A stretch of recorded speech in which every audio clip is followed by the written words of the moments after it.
Hello, everybody, and welcome to Ska Talk with Skagazine. I'm really excited today to have my guest, Coolie Ranx, joining us. Yes.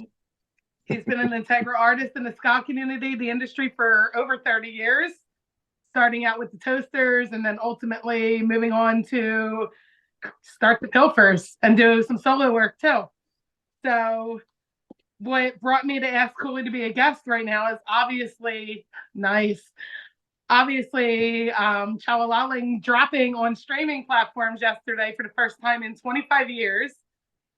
And I don't know about you, my feed was crazy. Yours was probably worse. Everybody was streaming that yesterday. I got to tell you, for me, it was like as I was telling the record company, I was like, this is just like a piece of the puzzle that is missing. Like I said, you're stealing history. Like there's history Yeah. with this record right here. And if this record is not out, you're just depriving a whole generation and generations to come. I said, if you don't want to sell it to me, at least stream it. And then they was like, I'll get back to you. And then COVID hit and I dropped the ball. I wasn't on top of it anymore. I caught COVID myself, right? So I dropped the ball. And then I was talking to a friend of mine who knows one of the owners that purchased Mojo. So Okay. he was like, yo, let's see if we can get it back. So I went to California, hung out and talked to him and everything. But nothing came from that. Then my man called me up again. He was like, yo, what's going on with that? He says, yo, I'm still, interested about the Ska things and this, that, because they got a multiple merchandise company. It's huge, it's humongous. Shout out to Nollywood. Shout out to Nollywood. And we was talking again and he's like, so did you ever follow up on that thing? I was like, you know what? Let me call him now. So I sent him out an email and they responded right away and it was very favorable. And then the second email said January the 5th is coming out. I was like, what? I was like, That's what? awesome. You serious? He's like, yeah. Now, What was the issue for 25 years though? Why were so they? a lot of people speculate on what was going on with the record label at the time. They really don't know the Uh-huh. story. A lot of people are saying the record dropped too late, the wave had died by then, we were too old, blah blah blah blah. It was none of these things was the issue. So I was having a lot of vocal troubles during those times. We drove to we drove through the desert to Arizona and there was no water. There was zero water.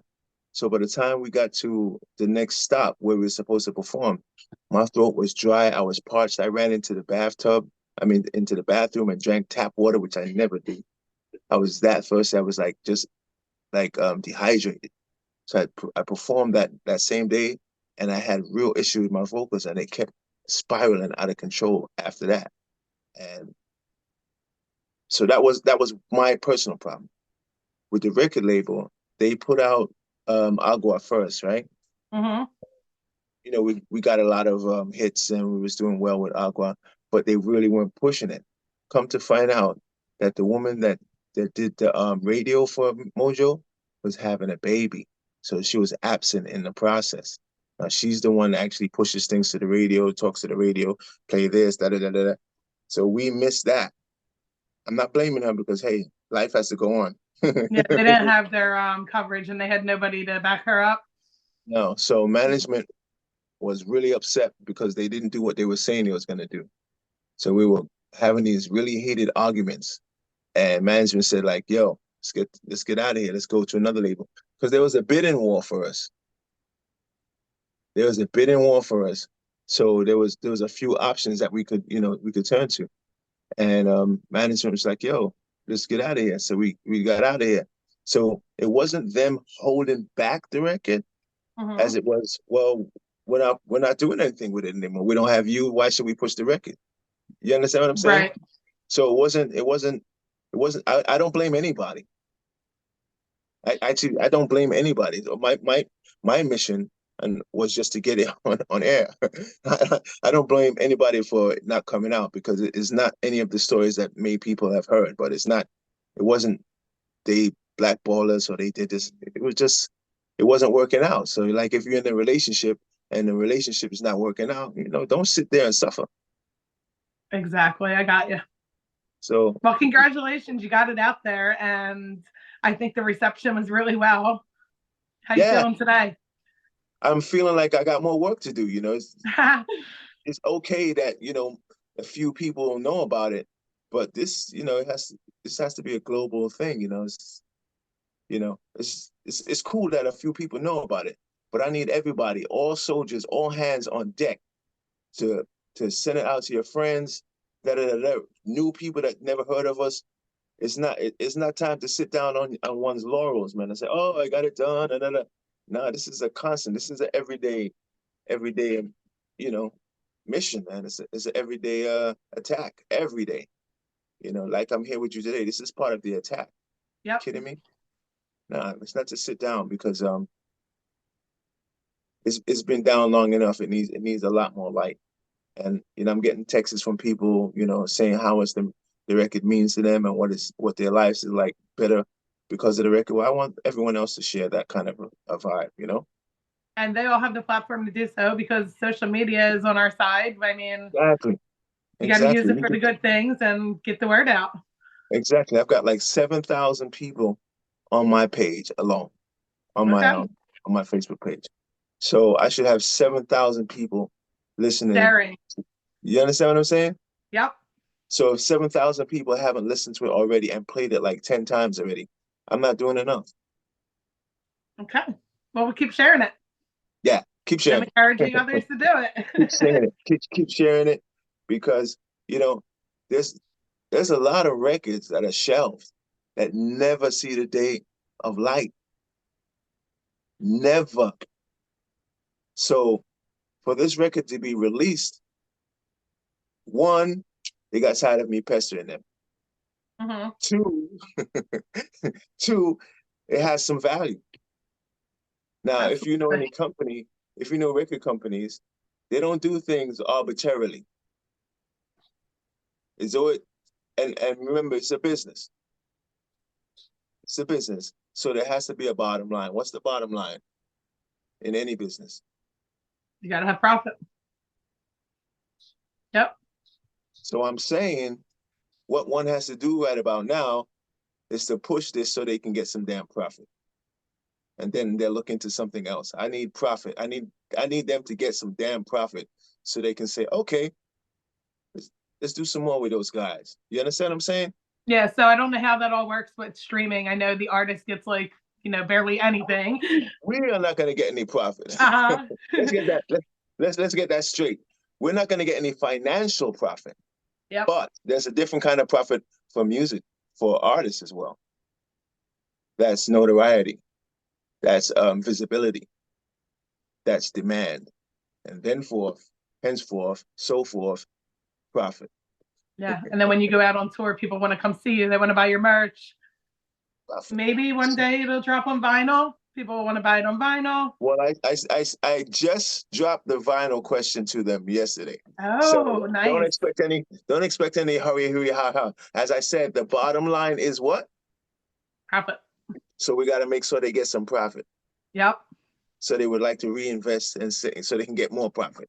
Okay. So Again, remember, Mojo Records is not around anymore. They were bought out, right? they were bought out. They were bought out. And But you're do dealing with remember, Sony so now? now it's You're dealing with Sony now? Sony, yeah, directly. Okay. No middleman. It's just them directly, and they've been pretty amazing. If I say so, I'm not used to getting responses from record labels really quickly and them addressing my issues, and I'm not even signed to them. Now you Right. gotta really understand what's going on right about now. I'm not signed to them. Can you get that?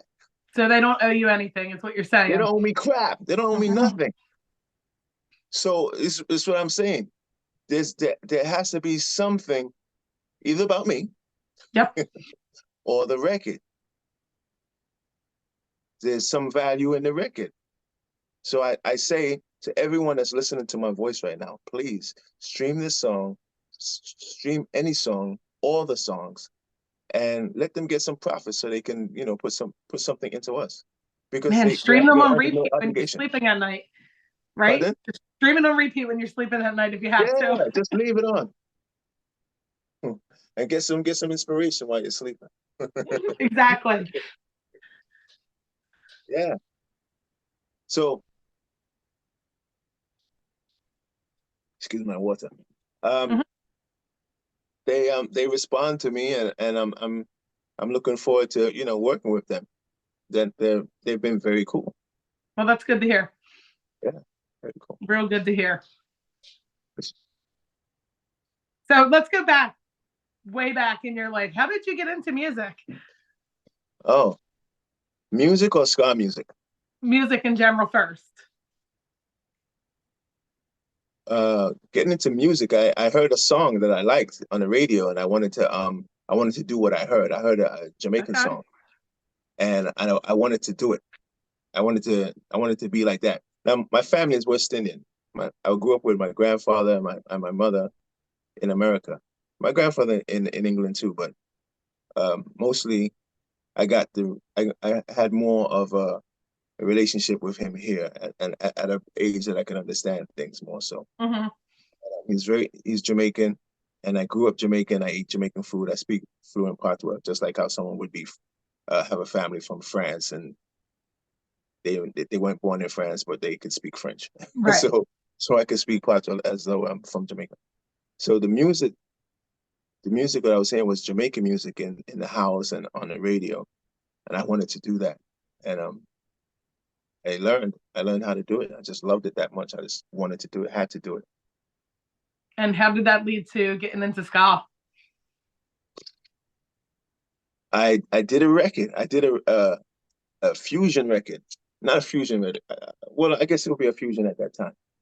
I was rapping, singing, and chatting on a Jamaican beat. It crossed into the American hip hop market, Mm-hmm. and it was playing on all the radio stations. So then I received management from the city. Like when you got a call from the city, from New York City, back then, you made it. Yeah. It's like, oh, they want to see you, they want to meet with you. When you saw that 212 on your phone, whatever, you made it. Like you just been discovered. So the person that discovered me, I'm gonna say this, she discovered me because no one else knew about me, but besides, what was it was just happening for me. It was just about to happen for me. Um, I had just came back from England. I did a sound system in England. I performed on a sound system, which at the time was the greatest sound system in the world, hands Oh, you're down. breaking up. Oh, is it my Wi-Fi? Oh, there you go. Now we're good. Okay. So yeah, I performed in England um, with the sound system, which was called Saxon Sound System, which was the greatest sound system of its time and in the world at that time. So when I got to perform with them, the we had things like this. This is a cassette for Yep. you young I generation. remember. I'm not that young. So this traveled across the ocean, and it came back to America after I performed in England. I didn't really think of it as a big deal. I was excited myself just to perform on it, but I didn't realize the power of this. This came back to America, and my name was buzzing in my hood, in the streets, in different states. It was buzzing because this would just go all over the world. People would make copies of it, and everyone would just have like an exclusive thing. So I dropped the record right after that, and a manager called me, and they said the Toasters just lost their two front guys. I didn't know who the Toasters were. Didn't know Mm-hmm. anything about the stuff. And it's like, listen, I'm gonna put you in this band. They're gonna go across to, they're going to Europe, and when you come back, we'll resume your life of this, right? I was all right, cool. We're gonna do that. But I got over there. No, but let's go back. So I auditioned for them, and the music was kind of weird. Yeah, that's from the Different. outside. That's from an outside perspective. Like, what the Uh-huh. hell is this? What is this craziness, right? Not even equating anything about this to be Jamaican music. Nothing. I couldn't even fathom it until I heard Run Rudy Run with the Toasters, and I heard a calypso song, which was I forgot the name of the calypso song they had. And then they had Thrill Me Up. So I kind of like those ones. I said, okay, I could rock with it just to go over there and come back because I was just happy to go back to England. You know what I mean? Yep. I'm from England. originally. I saw that. Yeah, yeah, Interesting. yeah. So I'm from England. So I was just happy to go back home. My mom was over there, so I was like, yeah, I get to go back and see her. I get to go back and chill out with my peoples over there. So I was good. I was only meant to do this for a short period of time. And then I came back and the pay was horrible, by the way. Oh yeah. It was like I don't want to put it down, but at that time Ska wasn't vibrant. Mm-hmm. It wasn't paying well. It wasn't profitable, as well, as I should say, right? It wasn't profitable. And then I remember saying, I could make more money on the street than doing this. I was like, ah. So then I went back. I left the Toasters and I went back to my own stuff. But I had fired the manager because she wanted 25% of nothing. I was like, are you crazy? You know what I mean? How am I gonna give you this? And I got nothing. They're not paying me nice. It's a little bit of change here. So she wanted Mm-hmm. 25% of that. And I was like, nah, I'm fired, and I'm fired from this world, this crazy world right here. So I left the Toasters and I came back in like 90, 93. I came back in the Toasters. So I was in the Toasters Oh, twice. okay. Most people don't know that, but I was in the No, Toasters I twice. didn't. No, I was in there twice. And while I was there, they recorded a live album in London at the London International Ska Festival. I was there at the very first one. Nice. There's some trivia for you. What year was that? That was 1989. Wow. I Yeah, was like 8 years yeah, old. my son was just born. So at the time I had a choice. I had a choice to stay in London and be with the greatest sound system in the world. And like they offered me a slot to like they was gonna produce me. And I would have actually been a dancehall artist and left this, I wouldn't even have entered into the ska world. Uh-huh. But had not for my son being born, I would have stayed because I'm a citizen. Like, there's no issue for me to stay in London. It's no issue. So I would have stayed. But then, I couldn't abandon my son. Even though his mother and I weren't together, it wasn't like, oh, I'm leaving her. It was Right. leaving him. Good choice. Yeah, well, we make these if I bring a child into the world and it wasn't an accident. He wasn't an accident. He was planned. He was a planned child down to Mm-hmm. the month. I tried to get him to the day, but that didn't work out. You may think I'm crazy, but I'm dead serious. I sat down with her before I even kissed her and everything. I'm telling her my personal business. But I sat down with her and I explained to her, I said, listen, I wanted a child. I said, if we, procreate now during this time right here, he'll be born, around my birthday. And, we thought about it and, we made the adult decisions to Mm-hmm. procreate. And he was born on the 14th. My birthday is the 9th. So we Oh were off wow. a little bit. We were off just a little bit. But yeah, so he's my miracle child and you know what I mean? Special like that. It's not an accident. Okay. I mean, yeah, you had That's it what you all planned that's what out. you call that's what you call planned parenthood. So you came back, you're done with the Toasters. Hmm. You jump right into starting the Pilfers, or what happened?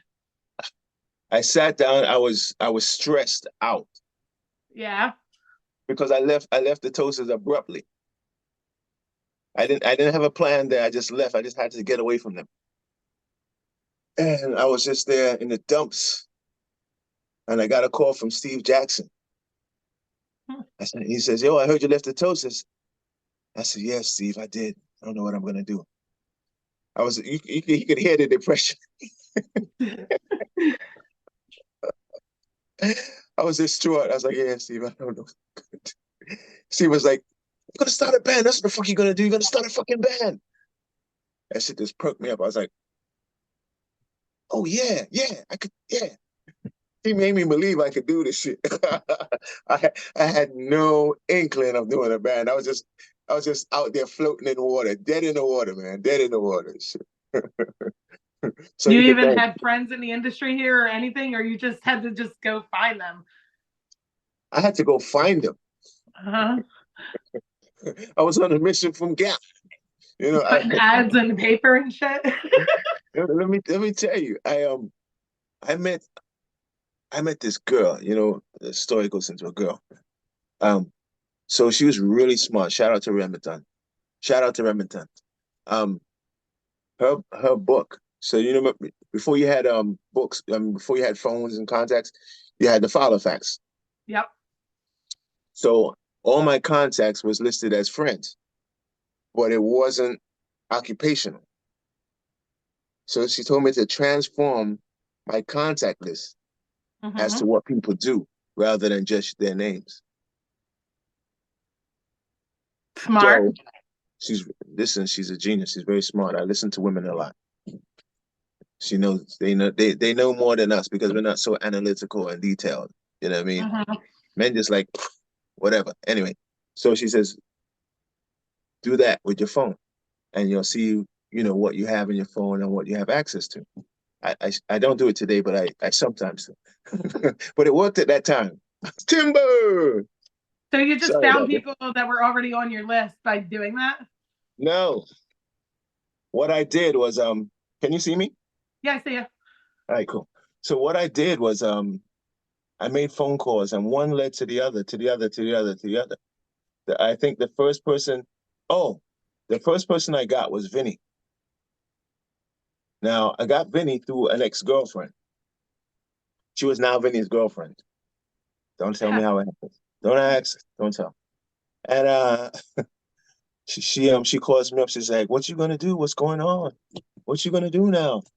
I already had my conversation with Steve, so I was amped. I said, "I'm gonna be a fucking success. What do you mean?" If she had called me a week earlier, I probably would like, "Oh no!" but, but I had the pep talk by Steve. This is Steve Jackson from the Pie Yeah. Tasters. Thank you, Steve. Let me just stress that, yeah. So Steve already amped me up and shit. So I was like, yeah, yeah. I was ready now to take on the world. So she said, oh, you should talk to my boyfriend. He might be able to help you out. So Vinny gets on the phone, starts talking. It's like, yeah. So if you need any help with making any demos, you know, come down here and I help you. I was like, shit. I didn't have a studio here. I didn't know what I was gonna do, how I was gonna do this. I was like, yeah, all right, I'll come down there. Now, all I would have in my house, I have it still here, is my keyboard. Mm-hmm. Keyboard has trombone sounds, guitar sounds, keyboard sounds, drum sounds, bass line. So I would make my little beats on, my keyboard. Nothing, you know, professional. It's very rudimental. But I would make it. I would be able to write a song to it. So I went down to Boston with that. So, some little tappings of my keyboard. It's like doodles on a keyboard, right? So I took that down there to Boston, and so Vinny hooked me up with Steady Ernest's rhythm section. This was to do the demo. So we did about three. No, we did about three, maybe four songs, Mm-hmm. and they came out really good. One of them was Show No Fear. Now the way I couldn't do boom boom boom doo. I couldn't do that. I could just give you a straight bass line, and Mm-hmm. I know what I wanted to hear. So I gave him the straight bass line. He heard that. I said, "Listen, can you do this?" Boom boom boom. I couldn't play that, but I was like, "Yo, can you do this?" Boom boom boom, because that mimics the pattern that I'm singing. So he did that. That was the first distinct song. And then my ex-girlfriend at the time, she she was very eclectic with the music, and she introduced me to Sly and the Family Stones. And Mm-hmm. one of her favorite songs was Underdog. Do you know that song? I don't. Um, it's a I mean, I might if I heard it, but I don't know what it is. it's okay because it's obscure to, you know, not a lot of people listen to this kind of music. It's Uh-huh. like this is music from the 60s, 70s, right? Soul music, like straight soul music. And one of their songs was called Underdog, and it had horns, and it was just beautiful, just beautiful. This didn't it was crazy. So from that song, I made Kawaii. Do you know any about you know Kawaii Pilfers song? Mm-mm. Go, because that's not on streaming either. I'm gonna put it on streaming pretty soon. Oh yeah. Yeah, somebody asked me to do it, but that's gonna go in there. But so I made from a soul music, I was inspired to write this song called Kawaii, which you'll hear later. But it doesn't have those, it doesn't sound like it, but it has the elements of the music that they play. So I created that from that, which is yeah. So there you go. I'm in the Pilfers now. I Good. get one, I get two, I get three. One leads me into another, one leads me into another, and then we formed. Within 2 weeks, Oh wow. within 2 weeks of forming, right? No. It took the search was long. Oh, But okay. but yeah, I had different members. I had like a whole entire horn section. Like before getting Vinny as the only one, I had sax, I had trumpet, I think. Yeah, I think I had like a three horn section. So I was thinking that way, like because I just came from the Toasters. I wanted to have something equal to that. Hmm. Wasn't thinking that oh, we're gonna do this differently. Wasn't trying to be different, just trying to do a ska band. You know what I mean? Just wanted a regular ska band, nothing eccentric or anything out of it. It wasn't planned that way. Right. Vinny goes, man, I could do all of this. I could do all of their parts, and I can be louder than them. I don't need a horn section. I'm like, well, he's right. He's right. Hmm. He goes, yes, and it'll be less expensive to be on the road. And that's key when you're starting a band and you're only gonna make tuppence, you know what I mean? You're not making a Right. lot of money. All right, cool. We had another bass player. And we actually had another guitar player too. We had a different guitar player and a bass player. Um, the guitar player right there, he was having some issues. So we had to let him go. The bass player came along. So now we have Vinny, James, um, no guitar player. So we put an ad out for the guitar player. Got one guitar player, he was amazing. I went away to England, came back, had a new guy in his position. Vinny didn't like him. Vinny fired him, brought somebody new in there. I was like, holy crap, what happened to the other guy? He was amazing. Like, no, he's gone. Okay, so now we have drum, bass, guitar, and trombone, Vinny. Started playing. Drummer was like, yo, this bass player is not ready. He's not on our level. Now, musicians, I don't know what is what, but musicians know what the quality of the musician is that they're playing with. Just because they're Right. trained. These are trained professionals. They're not just some dude that just grabbed up. They're all trained. They're classically trained or jazz trained or what have you. So let that bass player go. It was sad because me and him was parring for a minute, you know, but we had to let him go for the better of the band. Drummer brought in another bass player. He's like, yeah, I got another bass player. I'm like, all right, cool. Turns out it was Anna, a female. I'm not biased. I was like, oh, word? Hmm. Yeah, I love playing with her. Band clicked. Within 2 weeks of forming that group, we got into the studio. We started writing. It came very naturally, very quickly. We just started jamming, boom, boom, then wrote a song, boom, wrote a song, boom, wrote a song, boom. Someone went home, did a whole, like Nick went home, he did a whole choral change and came back, presented to the band. I wrote a song for it one day. So it's called One Day. Hmm. Boom, wrote the song right away. It was just very natural, very natural. And within 2 weeks, we had a show. Nice. Mm. And then how long till you released your first album, which was Yeah, self-released, right? we really formed in '97 officially. Hmm. By the end of that year, no, not by the end of that year. Yes, by the end of that year, '98, we had our first CD, Nice. and we got supported by some local businesses out there in New Jersey, Toms River.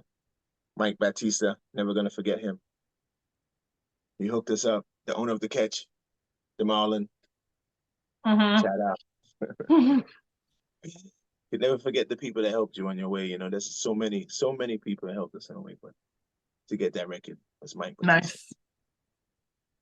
I have Pilfers CDs, but I haven't seen them in years because when I moved, I kept all my CDs packed in boxes and never pulled them back out. Well, allow me to get you one. Yeah. Fresh. With still the seal on it. Bang. Wow.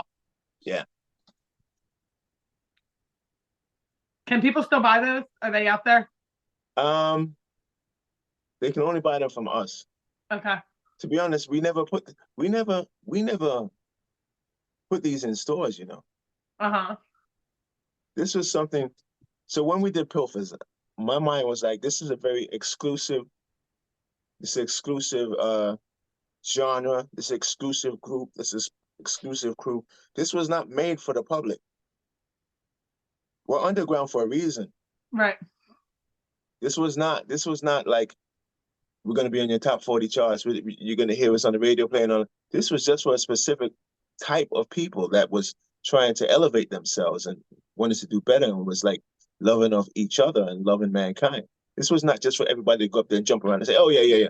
This is not common. This is not common music. It never was meant to be common music. You know what I mean? Like on your top 40s, it was not meant for that. So we never sold these um, in stores or try to get it distributed to stores or record companies like that. This was just, if you're at the show, you can get it. If you're not at the show, you might be able to get it mail order, but it's not going to be in a store. Right. And we sold like over 15,000. Nice. Like that. Like, let me open up the trunk. That's not bad. Yeah, yeah. It was very exclusive club, man. So when you see people saying they like Pilfers, they probably, if they were there from the beginning, it's a very deep connection that we have with each other. Uh-huh. Yeah. So after the first couple albums, you guys disbanded, right? Pardon? You guys disbanded and separated after the first couple albums? Um, we Or were you just separated. an act? We separated after the major label, which Yeah. it kind of happens to most bands all the time. I was just really pissed off with this situation. Not even the members. I had a gripe with Vinny at the time, Uh-huh. and that's just like, fuck it. All of this, I don't care about this shit. And I just went off. I went off and do life. I was like, shit, my name is fucking Coolie Ranx. I do what the fuck I want to do and go do it wherever the fuck I want to do. I don't need this shit. And that's what I did. Word. I was like, fuck it. I was like, nah, because it was like, I tell you why too. Like at that time, before when we started, he said, if we break up, you could use the name. That was the agreement. Because I made up the name. It's my band. I said, all right, cool. Then when we split up, it was like, if you use the name, I'm going to sue you. I'm like, sue me? Whoa. So then I was like, fuck this shit. My name is fucking Coolie Ranx. That's when I missed out that part, but I'm like, my name is fucking Coolie Ranx. I'm gonna fucking be Coolie Ranx. I'm always gonna be Coolie Ranx. Uh-huh. So that's why I put it down for so long. It wasn't of choice. I put it down for so long because shit, I don't want to get sued just because I use a name. Right. You know what I mean? But somehow you guys worked through this and now you're all back together again. Yeah, I mean, we're not back together. We're not back together. You're going to be to make it some kind of project. Let's not go that far. All right. We have we have an understanding. We've always been friends. Let's put it like that. Even in the darkest hours, we're family. Even in the darkest hour, we're family. You can't be in a van 24 hours for 10 years and not be family. Family always has fucking disagreements. You understand what I'm saying? There's always going to be family dynamics that make family, fall out with another family member. That's just life. There's no shade in that. That's just what it is. And at some point, when you grow older and the wound has healed somewhat, you can come together and say, yo, you know what? That was bullshit. I'm sorry. And then you say, I'm sorry too. Didn't mean it to go that far. Didn't mean to go that far. And then you push on. So what's happening now is there's a revival because of this release here. Actually, even before this release, because they didn't know this was happening. Okay. You did that on your own. Yeah, I did that on my own. Let me tell you. So last year, right? It was last year. It might have been actually, it might have been the year before or the top of last year. The top of last year, like January or something like that. I can't remember. But we went into the studio, Nick, Anna, and James. So we went into the studio and we recorded some songs. Now, unbeknownst to them, they thought we were just gonna do some practicing. It's like, oh, we're gonna go to the rehearsal studio and practice for 4 days. Well, in my mind, that's a waste of fucking time. Uh-huh. So I was like, okay, we'll practice these 2 days, then I'm taking you to the studio for 2 days.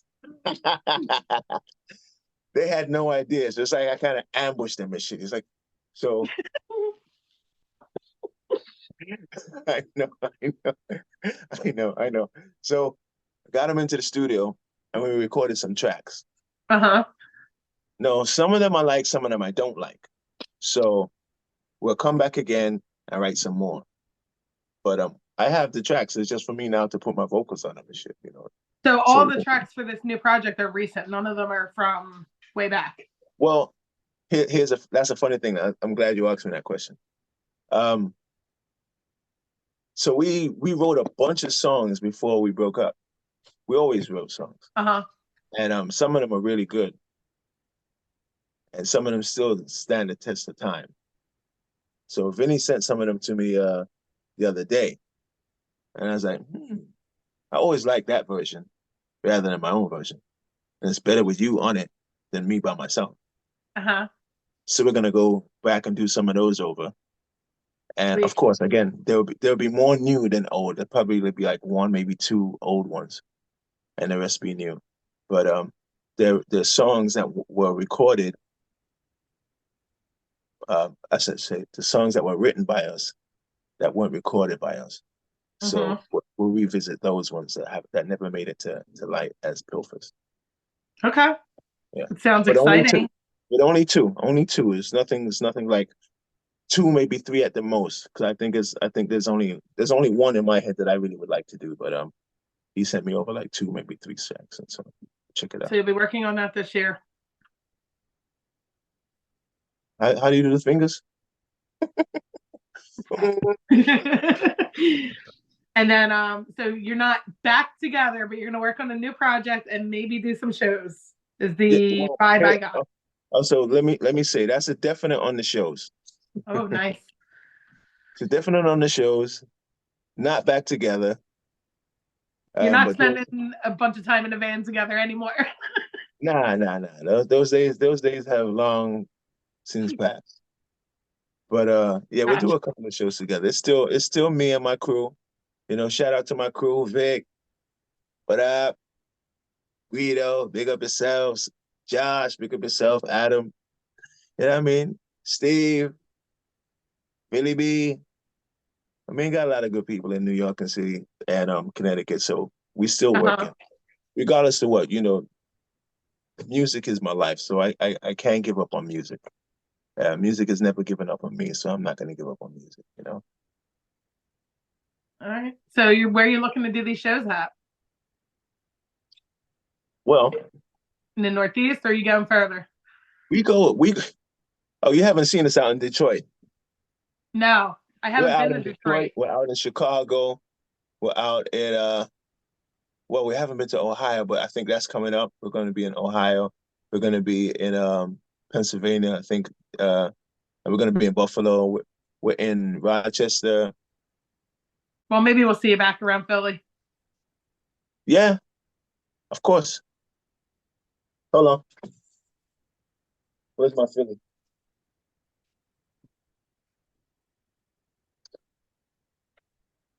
Nice. Philly represent. Awesome. I made my Philly shirts. Yeah, I'm down with Philly. Maybe some festivals. Well, from your lips to God's ears, or to festival promoters' ears, yeah, tell them to come get me. Yep. So what about my husband and I listened to your solo album last night, the one that you released last year or 2 years ago? Yeah. My first time hearing it. We loved it. Yeah. Oh, thank you. We loved it a lot. Are you going to do any shows solo? Yes. Yeah. Yes. In fact, I went out last night and it looks like I have, well, anyway, it looks like, yes, definitely that's going to be kicking off. Um, I do want to put out another record, maybe another two records, but the solo project is just as important to me as anything else. So yeah, I would definitely be touring on that. I found a band too last night, but we won't talk about that until it's solidified. Sweet. That sounds nice. Yeah, yeah, yeah. All right. Well, then, besides that, let's talk about Ska Tinz because you got to get that out there too. Got mine on. How did Yeah. that all get started? It was a voice in the night that came to me and told me to do it. Like it was like some spiritual intervention. Uh-huh. Like seriously, I had no plan on doing any clothing line. And the voice said to me, Ska Tinz, you should do a clothing line. I was like, huh? I was like, dude, I never argue with myself. I just listen. I'm like, okay. And that's it. That's how it came about. It wasn't like any divine intervention. I mean, premeditated thing that I wanted to do. Just I heard the voice, You knew and nothing about it. You just went and did it. yeah, because I mean, I actually didn't know how to do it. You know, I've been making merch for the Mm-hmm. band for the past 30 years. I mean, I always Okay. do the merch. I'm the merch guy, and so I knew how to make shirts and things like that. But as far as making, like custom made stuff, like look, this is like custom made stuff. We got the labels on it.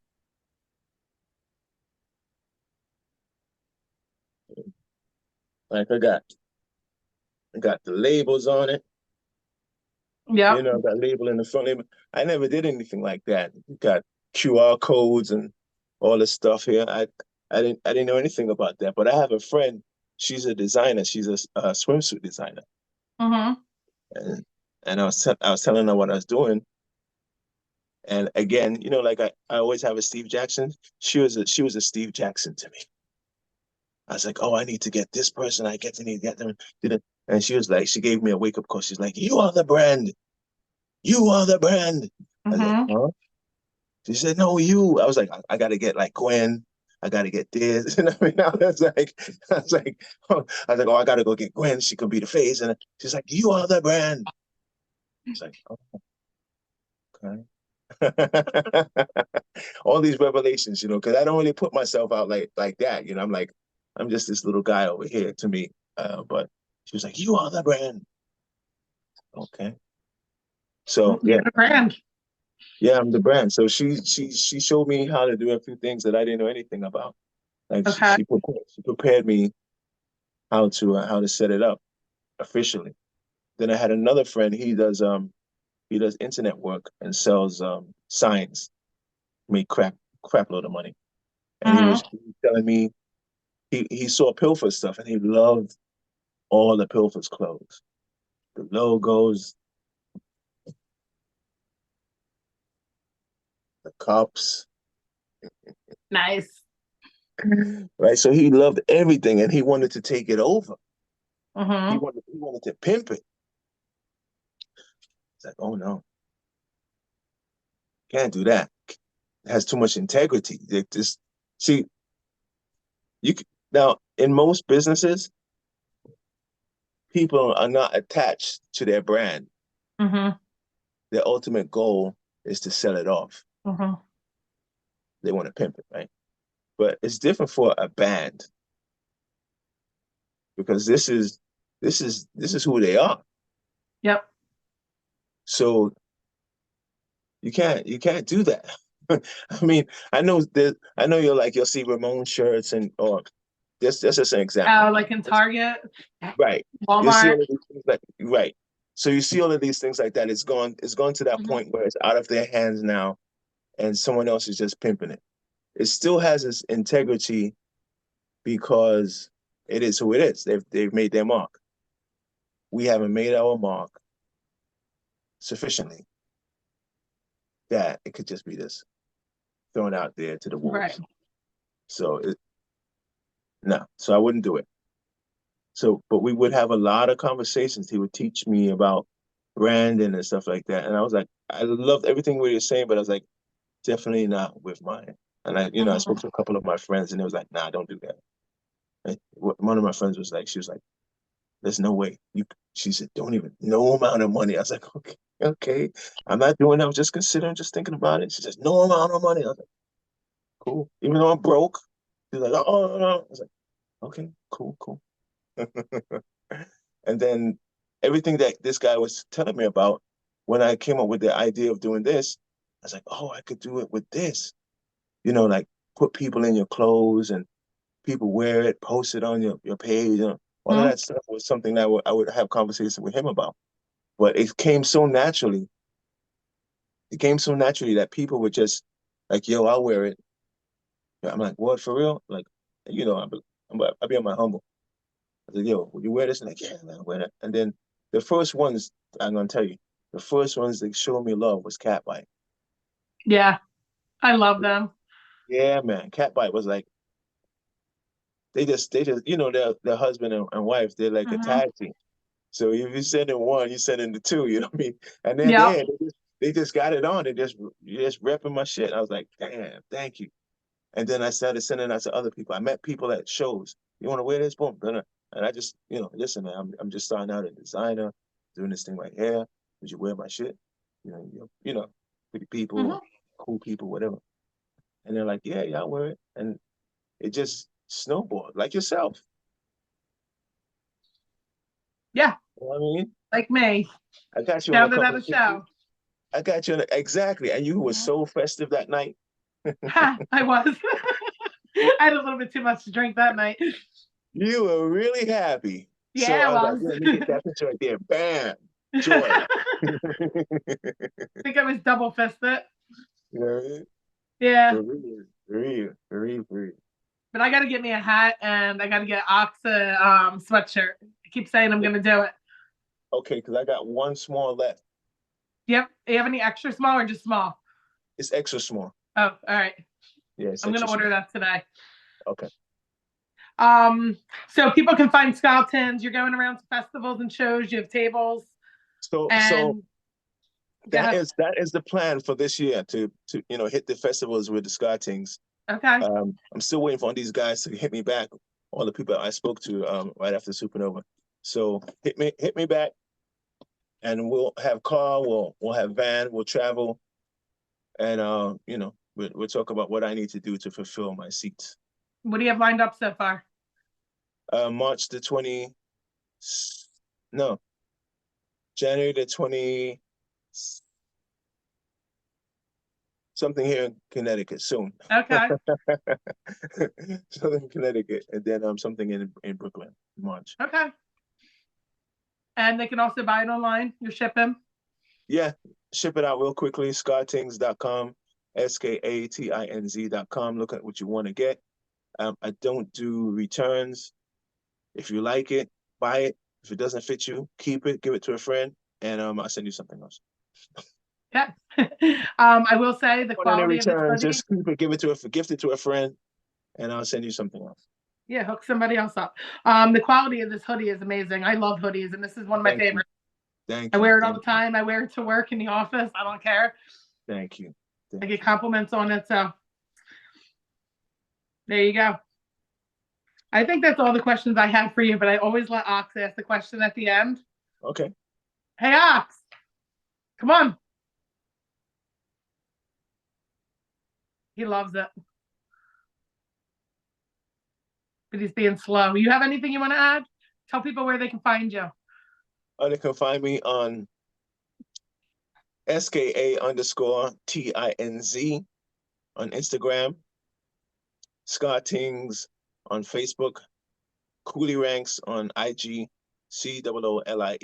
COOLIERANX on IG, NYC Pilfers on IG, Pilfers on Facebook, Coolie Ranx on Facebook. All right. I'm sure I'm on everything else on Twitter, Threads, TikTok, all of that.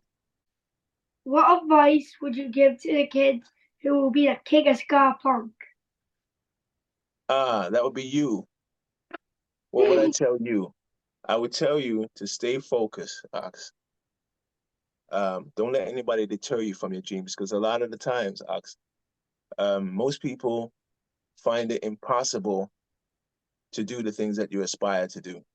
So if they're asking you, oh, if you say, I'm gonna be this, and they shoot down your dreams and say, oh, you can't do that, because they don't believe that they could achieve that.